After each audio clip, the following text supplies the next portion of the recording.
5. I'm not a doctor. You're not a doctor. But we know nonsense on stilts when we see it. 4. Sensible hugging, subject to the usual terms and conditions. 3. Surgery saying, oh, you need a blood test. You can go and buy the piece of kit from Amazon. They're 40 quid. I mean, to me, that's a total dereliction of duty of care. 2. Llanfair Pwll Gwyn, Gill go gerech, Windrobwy, Llan Silio, go. Right, go on then. 1.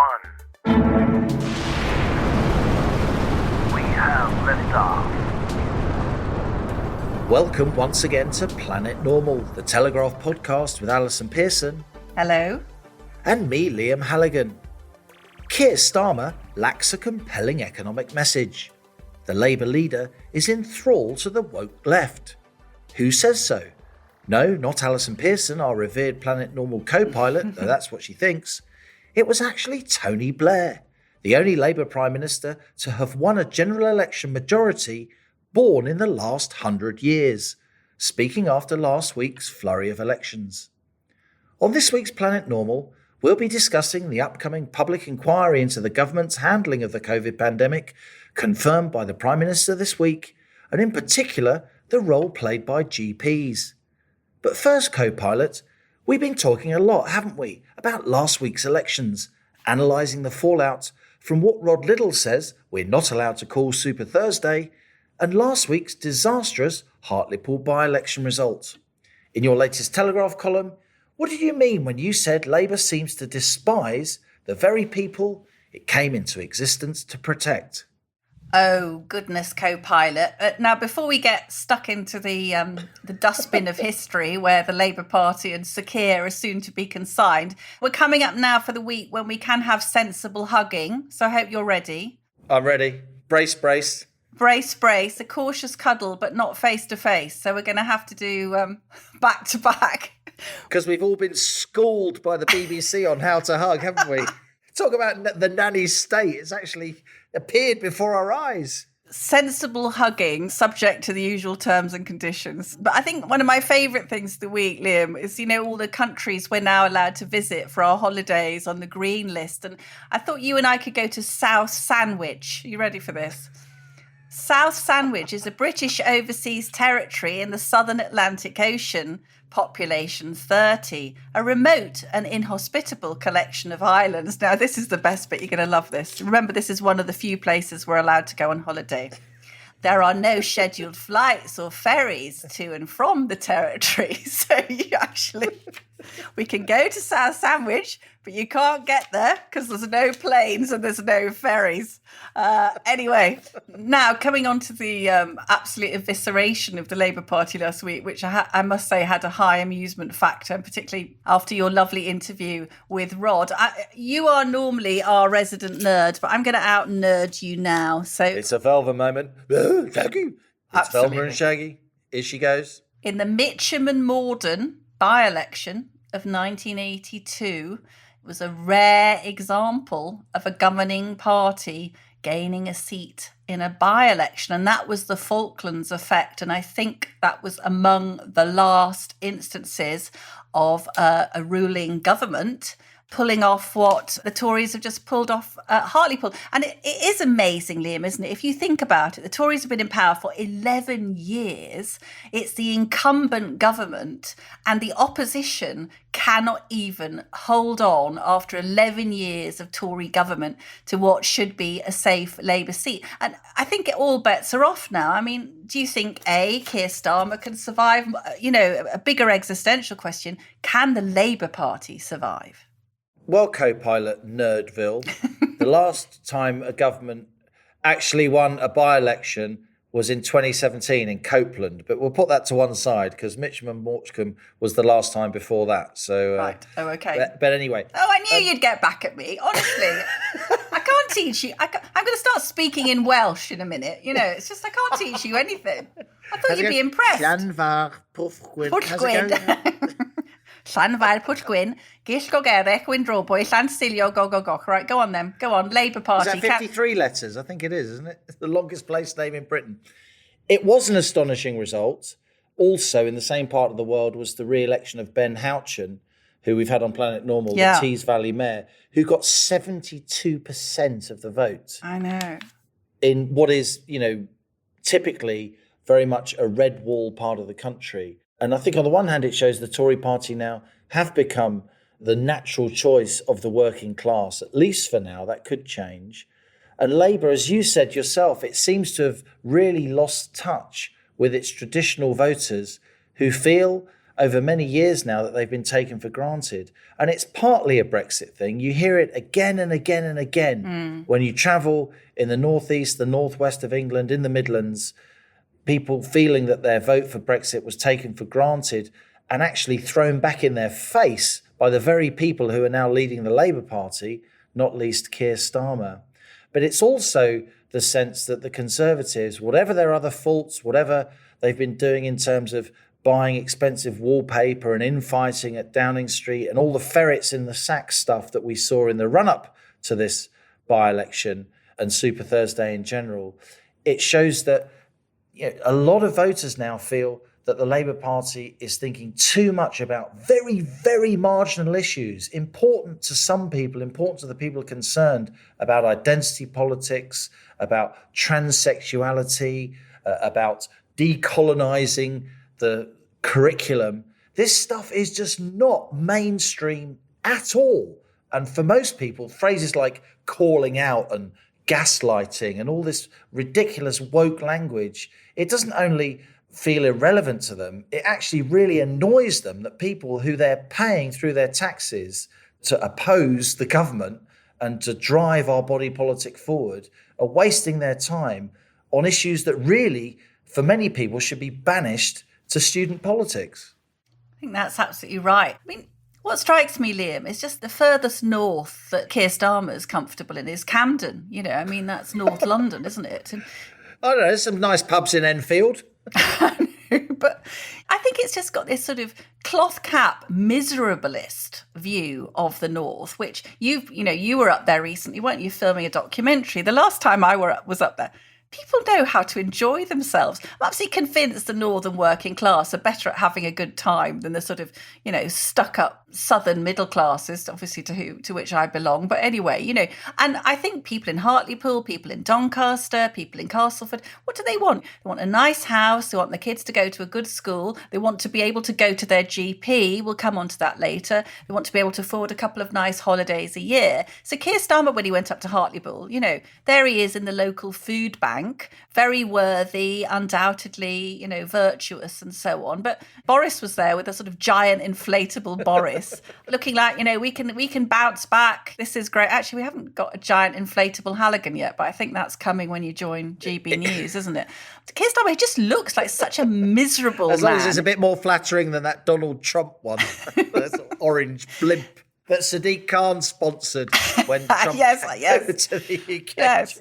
I mean, if we come back, not to be too Velma again with you today, but they're saying now that basically the chances of the Tories losing the next election are basically non-existent. There was some survey this week that if a general election was held this very week, Boris would get a 36-seat majority. And we've just been through, one of the biggest sort of shocks in our national life. And Matthew Goodwin, who another marvellous Planet Normal guest we had on a few weeks ago. The Professor of Politics at Kent University. That's right. And Matthew said this week that Labour has to win 125 more seats to win an outright majority. Well, Which is the biggest swing since Clement Attlee, I think he said. Well, I don't think Keir Starmer in the present state could win a seat in Dunelm if they were actually giving them away in the sale. It's absolutely extraordinary. So he's had this reshuffle, which has caused even more kind of uproar because they're such a closed shop, aren't they? So Angela Rayner was sacked as the chairman of the Labour Party, who was in charge of the disastrous campaign. But of course, under Labour Party rules, Angela Rayner is also the deputy leader and cannot be unseated from that position. So his hands are tied. And I don't know what you think, Liam, but it just makes you laugh. So Annalise Dodds was replaced by Rachel Reeve, another person you've barely heard of. So it's, hold the back page. Yeah, I genuinely think we're at this extraordinary point in our history where we need an opposition. You and I have said this before. You know, I'm a broad supporter of the government, but not uncritically. And I feel that people like us, I've just done talk radio with Mike Graham, we are the opposition. This is how badly we've sunk, isn't it? That it's journalism that's providing the opposition because the Labour Party has been utterly useless. We desperately need an opposition. I am all for a Labour Party that is visibly capable of governing well, because unless you have that, the Tories get complacent, they get moribund, they start not listening, you get corruption in the ranks, and this is a problem. We've got a situation where the opposition is completely on its knees in terms of electoral outcomes. Yeah, there was a success in Wales, which we should mention. There were some successes in some of the mayoral elections, though not the really eye-catching ones. Sadiq Khan won in London, but Sean Bailey, who also deserves an honorary mention, he did well, didn't ran he? in very close. It was 55-45 on second preferences, which is far, far better than a lot of Sean Bailey's fellow Conservatives and certainly the apparatchiks at Central Office thought he would do. It makes you wonder if the Tories had really got behind Sean Bailey and they were always a bit reticent about his candidature. He could have come really close to giving Sadiq Khan a proper scare. But it's not right when the opposition is so weak at this stage in the electoral cycle, mid-term, when they should be way ahead in the polls, of course. And it isn't just you and me saying this, though we do want that to happen. We want a strong Labour Party. It's even Tony Blair. I mean, he's written an incredible article this week in the aftermath of Super Thursday.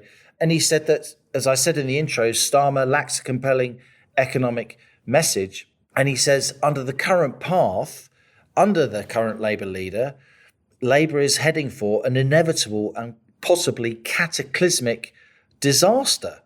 And Labour, says Blair, needs an electric shock. Now, of course, you and I were very much around active journalists when Blair was in his zenith. I was a political correspondent, and the guy got a lot wrong. But as Peter Mandelson says, if you look back at the last Labour elections, you know, in a very, very powerful line, it's lose, lose, lose, win, win, win, lose, lose, lose, lose.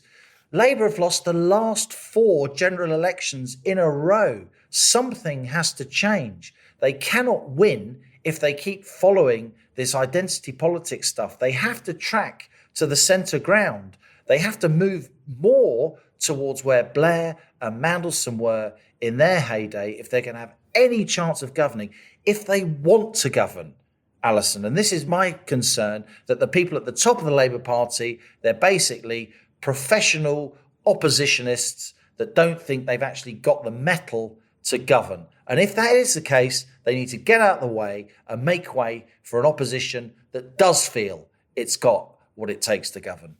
That's absolutely right. And I was sort of truffling around in the archives just looking because I was checking. A nice verb, truffling around. Truffling around. With your snout. With my snout. At the base of trees. Well, in Google anyway. But looking at the Labour seats that, you know, could well topple if there was a general election, and Ed Miliband in Doncaster North got a majority of about 2,300. Yvette Cooper, Ed Balls' wife. I mean, she actually, for my money, is one of their saner and more impressive politicians. Very smart woman. Very smart woman. Very, you know, why isn't she on the front bench? Yeah, why isn't she leading the bloody party? She's Absolutely really crazy. smart woman who, you know, I would trust Yvette Cooper to be a competent chancellor. I'd have my differences with her, but she'd do a decent job. And if she was shadow chancellor, she would give Rishi Sunak a run for his money. Absolutely. I'll part company with you a little bit. I do think Rachel Reeves is a competent and economically literate person. She used to work at the Bank of England. But the point is, she hasn't yet got the sort of profile you need to become an effective shadow chancellor. Perhaps she'll gain that over the next few months to come. I was just making a cheap joke, you know me. But just coming back to that, so Yvette Cooper, tiny majority in Normanton, Castleford, so that she could easily be swept away. Many of their most impressive people aren't on the front benches because they're Blairites, so of course they can't be on the front benches. We have got another by-election coming up because Tracy Brabin, who's the MP for Batley and Spens, she's just won become the mayor of West Yorkshire. Now there's a lot of fuss about will Batley and Spens fall to the Conservatives. I don't think it will, because you'll remember, Liam, that Tracy Brabin disgracefully, when that teacher at Batley Grammar School was suspended for giving a lesson in which he mentioned the Prophet Muhammad, apparently with the cooperation of other teachers and with students as well. She, of course, Tracy lammed in and said how disgraceful, etc., etc. Because, of course, Labour has got these huge Muslim client groups in that part of the world. And it's very unlikely that a Conservative will win in that area, because what Labour has been doing is it plays very well and calculatedly to ethnic minority groups, which it loves. Labour loves a victim, as I said in my column this morning, but doing less and less for their traditional client group of the white working class. But Liam, this was actually very poignant, because I looked at that, that Richard Bergen guy, God knows what he is, but an absolute dope of the first water who's on the Labour front bench, 10 out of 10 if you can name what job he's got. But I look back at, I think Richard Bergen is MP for Leeds East. And if you go back through the history of that constituency, absolutely remarkable Merlin Rees, Dennis Healy, Hugh Gateskill. You're just going back to the... Huge. Absolutely. And you look at those giants from Labour, absolutely. Dennis Healy served with distinction in World War II. But just very quickly, coming back to that point you made about Tony Blair, this astonishing piece in the New Statesman, not only talking about why Labour needs an electric shock, making a vital point that we've made so many times on Planet Normal about the woke left. And Blair says a progressive party seeking power which looks askance at the likes of Trevor Phillips, Sarah Khan or J.K. Rowling is not going to win. He says people are so suspicious that behind the agenda of many of the culture warriors on the left lies an ideology they find alien and extreme. Defund the police, Blair said, may be the left's most damaging political slogan since the dictatorship of the proletariat. I will never vote for a Labour Party which has two leaders, a leader and a deputy leader, who took the knee to the Black Lives Matter movement after it was rampaging through central London, smashing statues. And I imagine that myself and millions of normal people who might have voted Labour in the past, might well have considered it, are not going to vote for people who are on the side of criminals. It's a huge intervention by Blair, and the Labour High Command will, sniff loudly at each other. But I think when they're on their own and they're laying in bed looking at the ceiling, at least the ones with brains will realise that the former Prime Minister, whatever you may think of him, he didn't win 3 general elections because he didn't understand politics. He totally understands politics to his fingertips, and he totally understands what it takes to win elections. And you have to doff your cap to him for that at least. But it's going to be very, very difficult for them to win an election until they start making headway in Scotland as well, which is another thing that we should talk about from Super Thursday. I very much want the union to stay together, the union of Scotland and England and Wales. I do think that Boris has to stand firm. Nicola Sturgeon did not get a majority in the Scottish Parliament. The vote in terms of votes cast for pro-independence and anti-independence parties was split right down the middle. And it's not right for her to claim, as she does, that every vote for an SNP candidate is a vote for independence. And she was saying herself in the 3 to 4 weeks ahead of the most recent Scottish parliamentary elections that you should vote for her even if you don't want independence, but if you want her to carry on being in charge of the COVID pandemic and all the rest of it. Also, if you look at polls of the Green Party in Scotland, coming up on the rail, of course, who she claims are all pro-independence people, half the people who vote Green are anti-independence. So you can't just top these votes up. And it is worth saying again and again that in 2014, Sturgeon, Alex Salmond, who disappeared without a trace, I think it's probably the end of his political career, though you can never completely write him off. In 2014, the top brass of the SNP said again and again and again, this is it for a generation. And then as soon as they lost, the wording changed. We meant a political generation, i.e. a change of leader, which I thought was extremely mealy-mouthed.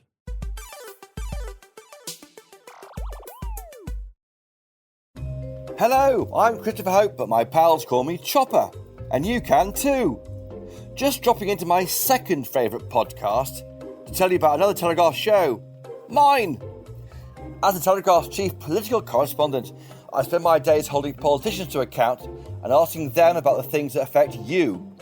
I speak to the top politicians from across the political spectrum, commentators with their finger on the pulse, and of course, my talented colleagues at the Telegraph. So if that sounds like your cup of tea, please search Chopper's Politics wherever you're listening to this. Cheerio!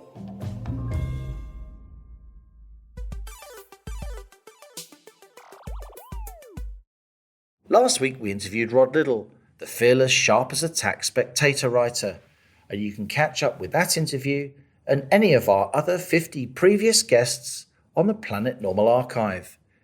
This week, Allison, a very different kind of stowaway has climbed aboard our Planet Normal rocket. Well, Liam, you know we've been majoring on this. Can we get access to our GP story?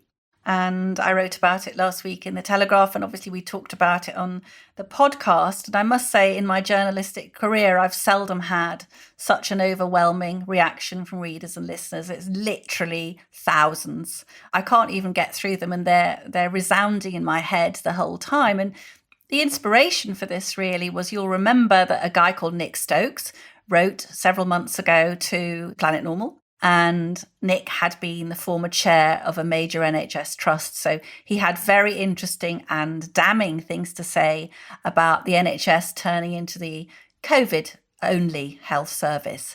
And then Nick wrote subsequently, a few weeks later, little did he know that he and his wife, Joy, his wife of 46 years, were going to be caught up in that nightmare of the NHS becoming a COVID-only service.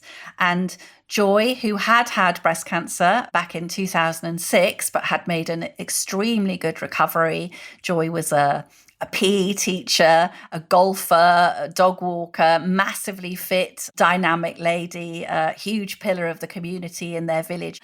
But sadly, Joy had had more and more pain in her leg and her hip, and they had been trying to access their GP practice, as thousands, millions of British people have been trying to do, and they were being fobbed off, told to have a virtual physio session. Joy was sent exercises to do. By this time, she was in agony. And finally, by the time Nick stormed the practice demanding painkillers, Joy was finally allowed an x-ray. She'd been told by the receptionist that she wasn't an emergency, but the cancer had swept through her by this stage, and she was unable to receive any cancer treatment because it was all palliative care from then.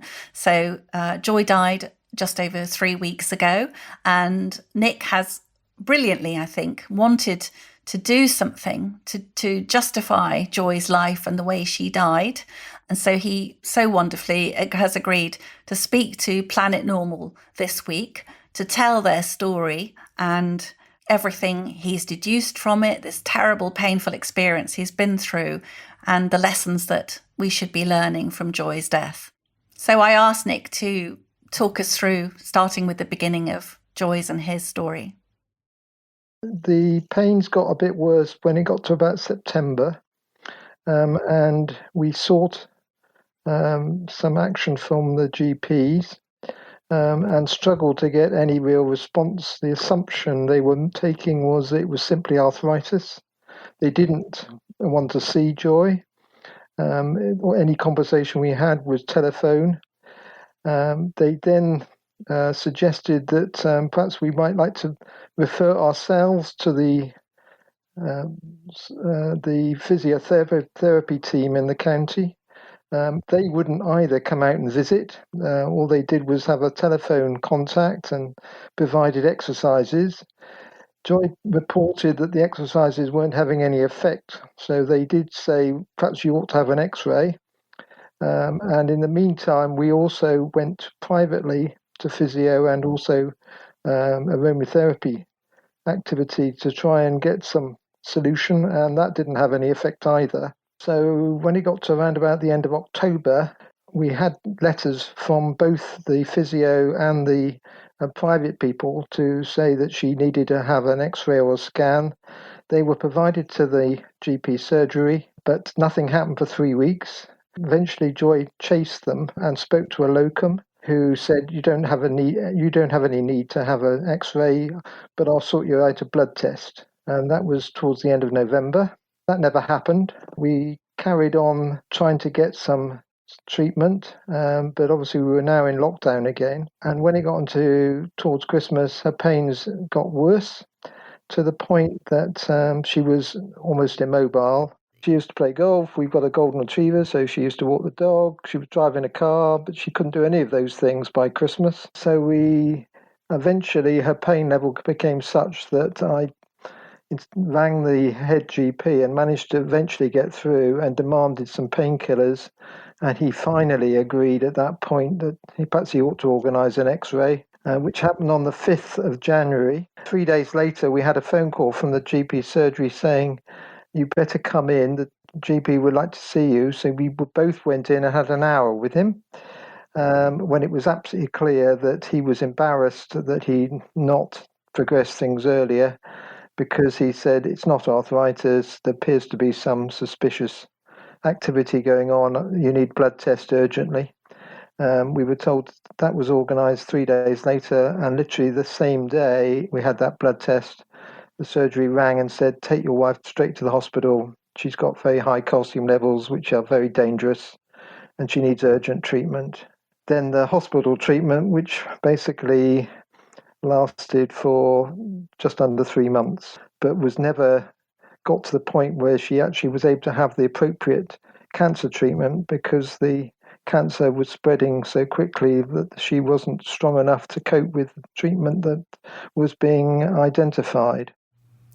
Going back to that period, I know you've said to me that Joy was trying to contact the GP, at least every fortnight for about 3 months. What was the nature of that? Was that this email contact? Was it filling in forms?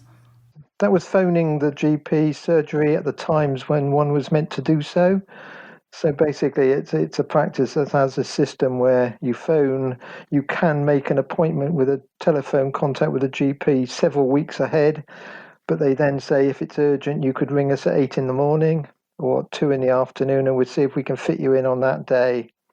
And inevitably, when you ring those times, you're number 6 in the queue or whatever, and by the time you get through, they say, there's no vacant slots left. You were told that it wasn't an emergency and therefore didn't merit a scan. Is that right? By the locum told us that. That's correct. Did Joy have to get past a receptionist to get to see a doctor? That was one occasion where we did get, the receptionist did say, I'll get the locum to ring you. He did so that afternoon, but was very dismissive.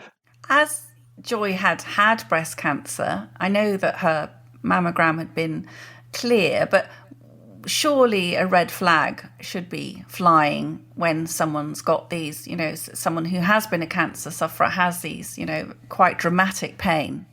Absolutely right. I mean, one of the things I've spoken subsequent to a different partner of the practice and made the point very clearly that surely a reception staff should be able to access the information that shows that, in our case, Joy had cancer in the past, and therefore that should be, as you say, a red flag, which should mean that she should be seen by a GP. And he accepted that was the case and said that it should have happened that way, but clearly hadn't.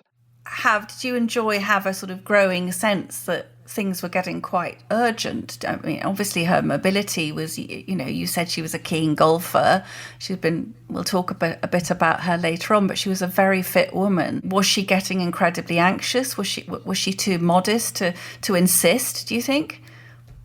She was getting increasingly worried and frightened as to what was happening, because she felt so tired and fatigued all the time that all she really wanted to do was just lie down and sleep. And that was completely unnatural. She also, I mean, obviously, when she was in hospital the first time, which was for 3 weeks, she had to have a major operation on her hip and femur because the cancer, which had come from was secondary breast cancer from the same breast as she'd had cancer in 2006. That had spread to the bones, and the orthopedic operation took place to try and repair the damage or put in some strengthening into the bones so they didn't fracture. But of course, having had that operation, she then had to rest after it for a couple of weeks before any other treatment could happen. So that also delayed the onset of cancer treatment until that she'd recovered from the operation.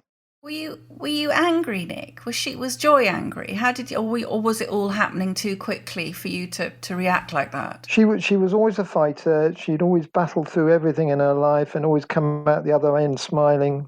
She was always a very positive person. So we were trying to be positive. We were trying to, say to each other, we can get through this thing. We'll support each other. We'll help each other. We'll get through it. So we tried not to think of the negative, but clearly, especially when you're lying in hospital and there's no visitors and you're feeling lousy, so you don't want to bother to read or do anything like that, inevitably the brain will wander into the worst scenarios. And clearly she got more and more frightened as she did realise she just wasn't getting any better and in fact was getting worse. I know that because of the COVID restrictions that the hospital visiting, became very hard. I mean, you were able to get in to spend some time with her in the garden, I believe. That was once, and that was only because I persuaded one of the doctors to get the ward to agree to that being done, and it was literally a week before she died. And I'm very relieved that did happen, because otherwise I wouldn't have had any sensible conversation with her in the last days, because she then, soon after that, she became semi-conscious and really wasn't communicating anymore. But even getting permission to do that was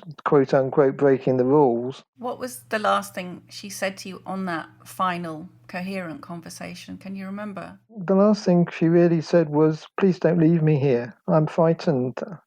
Please don't leave me." And obviously I had to leave her. So, I kissed and cuddled her and then left, and never dreaming that would be really the last conversation we had. You mentioned in an email, Nick, that the GP, when he finally agreed to see Joy, told you that he was shocked by the deterioration in her appearance. That's right. Yes, the senior GP said that to me, to which my response was, "Well, you should have seen her earlier then, wasn't it?"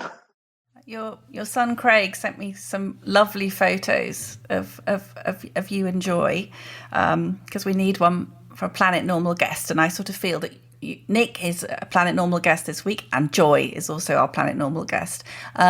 She was beautiful, Nick. She was absolutely beautiful. And you told me that Joy was incredibly fit. You actually first met in Oxford, where she was training as a PE teacher. She was actually a county javelin champion, although she was tiny. What was she like, and what drew you to her? Well, firstly, she was incredibly attractive at that age.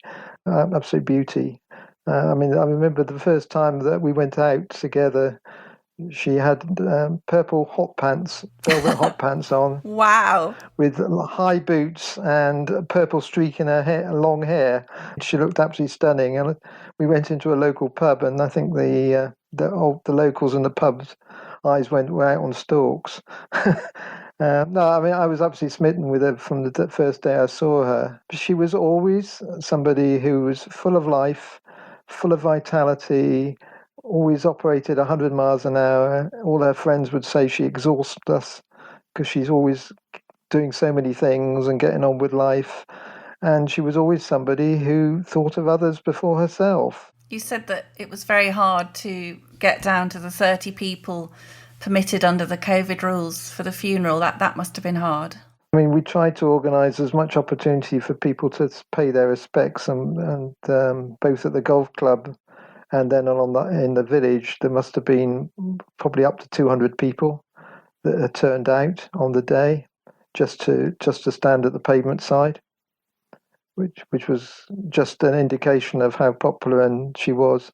Nick, the first time you wrote to Planet Normal, ironically, was back in the autumn, and it was before you knew how ill Joy was. And you were writing to us as the former chair of a major NHS trust, and you told Liam and I that you felt it was totally unnecessary for the National Health Service to have become a national COVID service, basically treating all other illnesses as not as important as the virus. Can you remind listeners about what motivated you to write to us?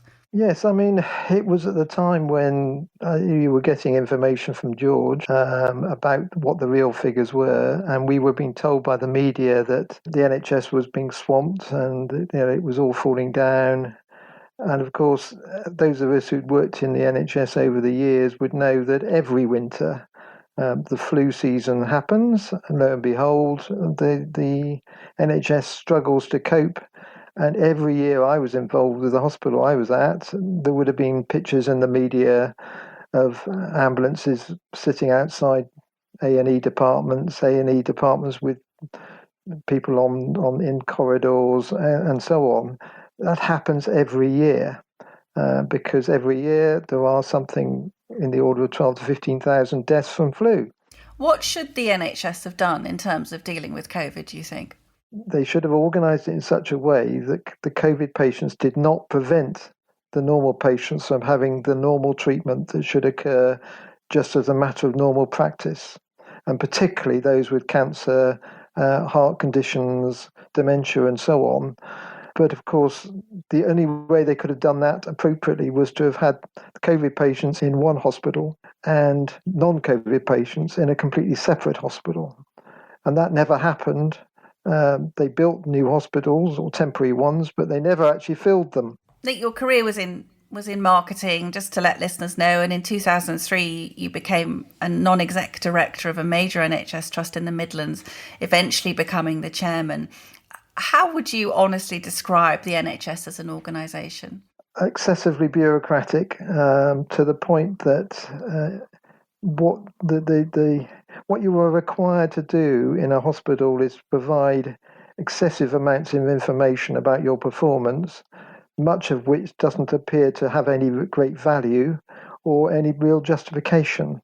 You use the word monolithic to me. Now, I think we should say, in all fairness, that there are some absolutely terrific frontline staff, aren't there?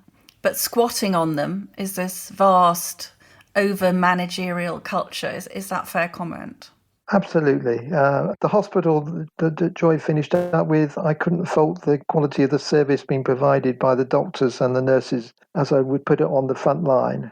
The oncology team were exceptionally high standard. They great deal of care from all of their team, the nurses and the support staff. You couldn't fault the quality of what you got. By the time they finally agreed that she could have the X-ray, and then they rushed her into hospital, but she was strong, Nick, but she was already too weak, wasn't she, to undergo the heavy duty cancer treatment? That's right. I mean, essentially in the last 3 months, she was always tired, always fatigued. There was one stage where we managed to do a couple of walks, but then she found that extremely tiring, but she coped with them because she felt that was going to make her better. But after that, when the calcium level went back up again, from that point on, and we were told it had gone to the brain, clearly, she was never going to be in a state that was going to be able to cope with the treatment she needed to have, even though they identified what it would be. It was a case that she never got well enough to be able to start that treatment. And that was simply because the cancer had spread so widely and was clearly very aggressive. Joy told you she didn't want to make a formal complaint, didn't she? We stayed with the same practice, but we asked for a different doctor, a different partner, and he's been much more supportive. And the first time he came and visited, Joy was in the recovering from the first set of operations, and was reasonably compos mentis. And he said, "Look, I've listened to what's happened, we failed you. Do you want to take action or do anything against the trust, against the surgery? And Joyce said, no, I don't want to do that. I don't think that's going to be very helpful to anybody. But what I do want is for you to tell me that you've introduced some systems that will prevent this happening again, such as we talked about earlier, such as I was somebody with cancer, that should have been a red flag. And he accepted that and said that's what we will be making sure happens in future. We have had a number of, very disturbing emails from listeners and readers. I had an email from a man this morning saying that, he had a difficulty with his foot and, was rebuffed by the receptionist. The GP didn't want to see him. Eventually, he said the foot started turning black, at which point they finally agreed to see him, and he's actually had to have his leg amputated below the knee. These are it's like sort of black comedy tragedy, isn't it, Nick? Well, exactly. You used the ones I've seen as well, where we've got situations like surgery saying, oh, you need a blood test. You can go and buy the piece of kit from Amazon. They're 40 quid. To me, that's a total dereliction of duty of care. The whole point of surely of the NHS is we were told, weren't we, at the beginning, we need to protect the NHS. Well, that to me is completely the wrong way around. The NHS is there to protect us. It's not there to protect itself. We seem to have got to a situation that it's only worried about protecting itself and not protecting its patients that it's there to serve. Because that's what it's here for. It's to serve the patients. How can you serve a patient when you tell them to go and do their own blood test? You mentioned to me that a friend of yours had been in touch since the Telegraph article appeared, saying that something very similar had happened to his wife. An old friend I hadn't seen for years rang me because he read your article and obviously recognised my name, rang me in tears, and we had a very emotional half an hour because he was recounting the story of his own wife who had heart problems, and the doctors and the hospital focused on the heart issues and totally missed the fact that she'd actually got lung cancer, which killed her. Oh, goodness. Nick, you had me in tears when we spoke before earlier yesterday, and you told me that your golden retriever is still looking for her mum around the house. Joy's funeral was only, really only a matter of days, weeks ago. She was 69 when she died. You sound, if I may say so, you sound remarkably together. Are you still in shock, Nick? I think because we had a spell of time when I was on my own while she was in hospital, I think psychologically I'm still sort of feeling that she's in hospital and will come back one day, and knowing full well that when I go to the grave, that's not the case. But I'm still struggling to come to terms with the fact she's not going to appear in the room any minute. But secondly, what I'm trying to do, and doing this is one of my ways of dealing with what's happened, is to occupy myself as much as possible with other things, particularly things that I feel I can be doing on Joy's behalf, that she would have been pleased I was doing, in the same way as my son and daughter are delighted with doing this. It's keeping me occupied, keeping me sane, and stopping me focusing on the empty house. Nick Stokes, thank you very much for talking us today, and God bless Joy. Gosh, Allison, that's astonishingly moving interview from a very sane and loving man who's clearly trying to come to terms with the tragic loss of his wife. And it's a loss that, in his view, and he's the former chairman of an NHS trust, that could have been avoided had she been seen by a GP. I was delighted that George got an honorary mention, reflecting your reporting from week to week of data from Planet Normal's source within NHS England, data that doesn't always get into the public domain. And I wanted to make clear that we both feel, don't we, that lots and lots of our GPs are doing a stellar job. We're grateful to them. They can be very, very proud of their work during this ghastly pandemic. But what we're doing here, and what you're doing particularly this week on Planet Normal and in your Telegraph column where you write about Nick, and we'll put the link in the show notes to this episode. What we're doing is we're responding honestly to the countless emails we've received here at Planet Normal, telling of ordinary people, even people who are former chairs of NHS trusts, seriously connected people, not that that should matter. They simply can't get to see a GP face-to-face. They're deeply concerned that the NHS more broadly has been overly focused on COVID, and they're warning us that the current state of play is costing lives.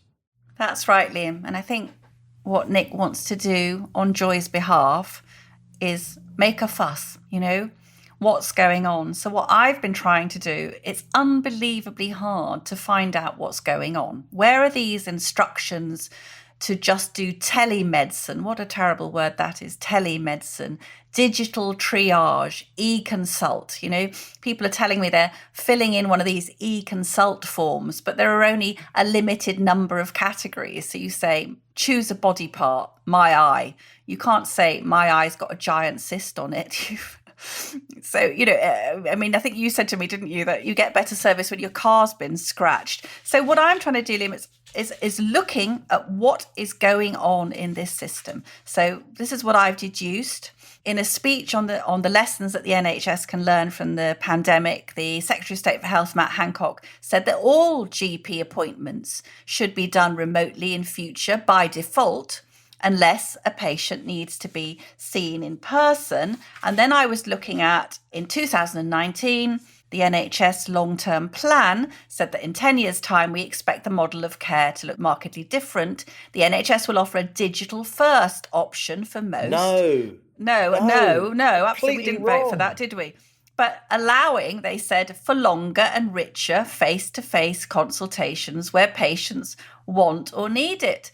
But that isn't what's happening. We're having this digital sort of picket, this vast barbed wire fence for normal people to try and get through to see the GP in person. And then, just to finish this point, we have a level of denial, official denial about this scandalous situation. So many listeners will have read the jaw-dropping letter to the Telegraph last week from Dr. Nikki Kanani, who's the medical director of primary care at NHS England, who claimed that GP appointments have been available throughout the pandemic. Appointments continue to be conducted in person.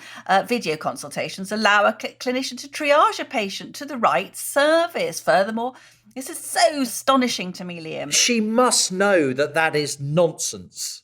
She must know. She says the majority of people in a survey reported receiving appropriate care, and more people than not said they would be happy with future consultations taking place remotely. Well, it's very strange that none of them are writing to us, isn't it? Yeah, let's see how those questions were worded. So often in a poll, you get the result that you want because the polling company will word the questions in order to elicit the right answer. Completely. What needs to happen now? I'm not a doctor. You're not a doctor. But we know nonsense on stilts when we see it. That's what we're paid to do. That's how we've made our living. And we're pretty good at it by all accounts. Doctors who are prepared to admit that it is not nearly as good to see someone on Zoom as it is to see them face to face, they need to stand up now and put all notions of their own convenience to one side, or the ability to do a bit more private work on the side, as well as your massive NHS wage, and say, this is wrong. The BMA needs to say, this is wrong, the doctors' union. Because an awful lot of very, very sensible people, including an awful lot of medics, are now extremely worried about this move to so-called telemedicine, using the COVID pandemic as a justification, if you like, a way of not getting rid, but massively downplaying the very traditional system we've had of sitting somebody in front of a patient, sitting a doctor in front of somebody who's walked in off the street, and just knowing by looking at them and eyeballing them up close. It's about the body language. It's about so many different things that you can't do over Zoom, particularly if you're an older person and you find this technology very hard to deal with. There's actually A really quite promising intervention this week by Professor Martin Marshall. He's the chair of the Royal College of General Practitioners Council. And Professor Marshall has warned that family doctors must not default to telemedicine in the post-pandemic world, despite government pressure on them to increase virtual consultations. So is this coming from the Department of Health? And Professor Marshall makes the point we're banging on about, Liam, is that the unintended consequences of this policy should be evaluated. And we know the unintended consequences of most of the lockdown policies haven't been evaluated. And that Professor Marshall says that while some of this remote consultation was useful, certainly at the height of the pandemic, it's time to shift back to face-to-face appointments, which are far more important than some policymakers might suggest, because it's dangerous. He uses the word dangerous to not see people. And you know, when I read that, and I just interviewed Nick Stokes, and I thought joy is one of those unintended consequences of remote consultations. And you know, I want to say something, Liam, now. I don't want to get on my high horse. You know, I prefer a small Welsh pony to a high horse. You don't want to get on your high horse. You're astride a giraffe on stilts. I know I am. But listen, bear with me, really, because here we have, this is a bigger point about what kind of society do we want to live in. Everything is contactless now. It's okay to make a contactless payment with your credit card. It's not okay to make a contactless appointment with your doctor.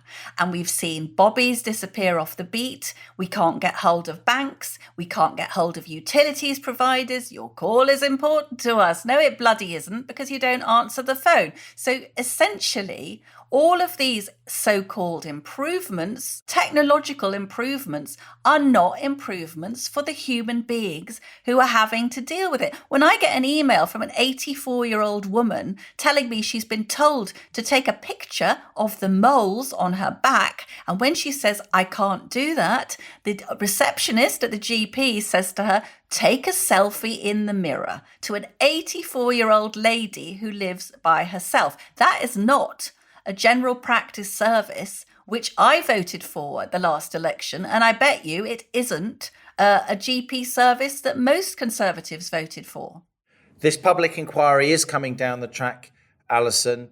The indications are it won't report for at least 2 years, but during this public inquiry, the role of GPs has to be looked at. Because I tell you where we're heading.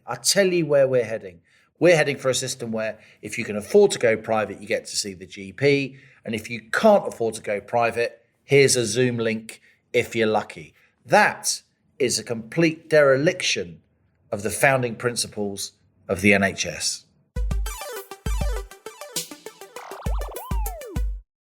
Now on to our listener emails, a selection of the wonderful, often very funny, sometimes heartbreaking messages you send each week to Liam and me at planetnormal@telegraph.co.uk. Please keep them coming in. We've had an absolute avalanche this week, as you can imagine.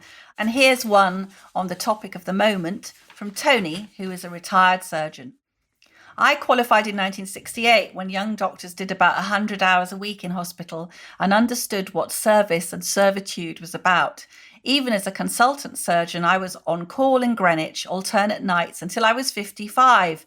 No days off afterwards, mind, just another day, even if I'd been operating half the night. No complaint, it was the job and we got on with it. Then came the European Working Time Directive, which destroyed the way we taught our young medical students and house officers. The traditional firm system of managing a group of hospital patients changed, and effectively the hospitals went into a shift mentality.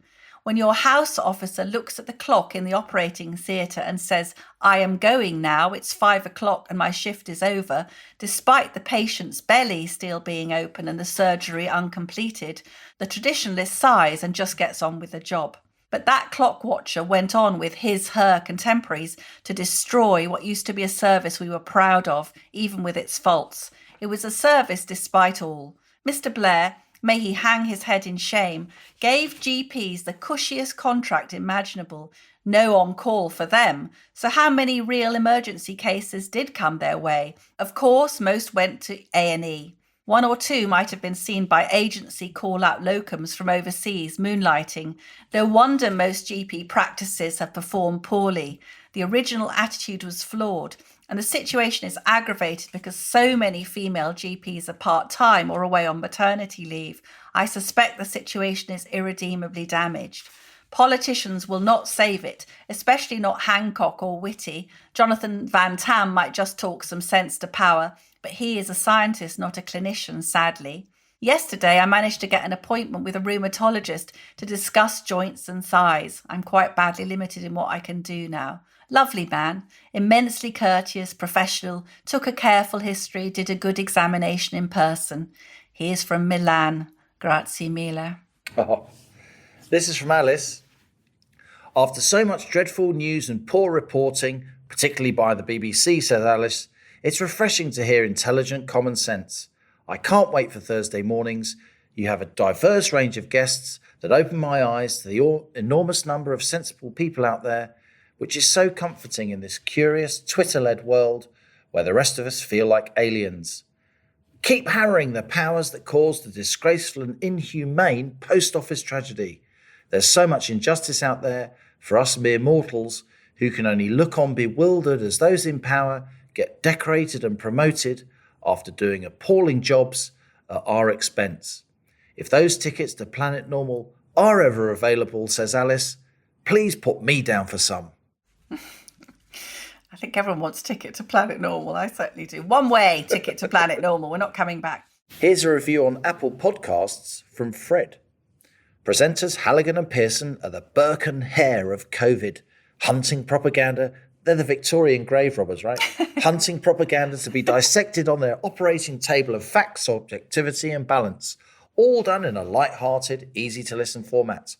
Pearson is the thinking man's pikelet, with Halligan providing occasional rigour as a perfect counterbalance. A wonderful, unmissable weekly journey to a better place. Thanks so much for that, Fred. And if you like Planet Normal, dear listener, do leave us a 5-star rating and a review on Apple Podcast or wherever you listen to us, as that helps others to find us so the Planet Normal family can grow. Burke and Hare? I thought we were Morecambe and Wise. What's all this Burke and Hare? I'm the one with the short, fat, hairy legs. You're the one with the glasses. Now, finally, we're going to go out in style, great wit, with a poem worthy of Alfred Lord Tennyson from Tim. Planet Normal, you've served us well, kept us sane through COVID hell. Velma, Shaggy and guests aplenty to challenge the orthodoxical cognoscenti. Whoa. Common sense will have its day. These mad woke storms will blow away. The gates of freedom will all reopen and I'll get my mug, I'm always hoping. All the best for the next 50 shows. Tim Cruddus. Good one, Tim. To get orthodoxical cognoscenti to scan, I mean, hats off, Tim.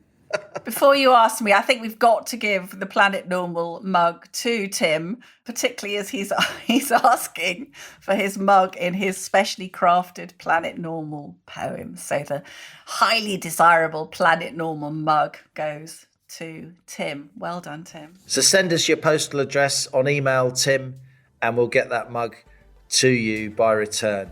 And that's it from Planet Normal for another week. Our sanctuary of sweet reason, our flying refuge of reasoned views. Allison and I will be responding as normal to your comments on the Telegraph website on Thursday morning, the day this podcast is released, between 11 a.m. and 12 noon. We'll put the link to that article in the episode description, or just go to www.telegraph.co.uk and look for the article labelled Planet Normal.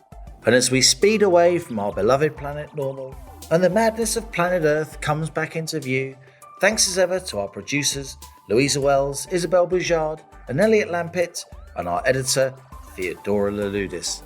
Stay safe and stay in touch with us and with each other. Until next week, it's goodbye from me. And it's goodbye from him.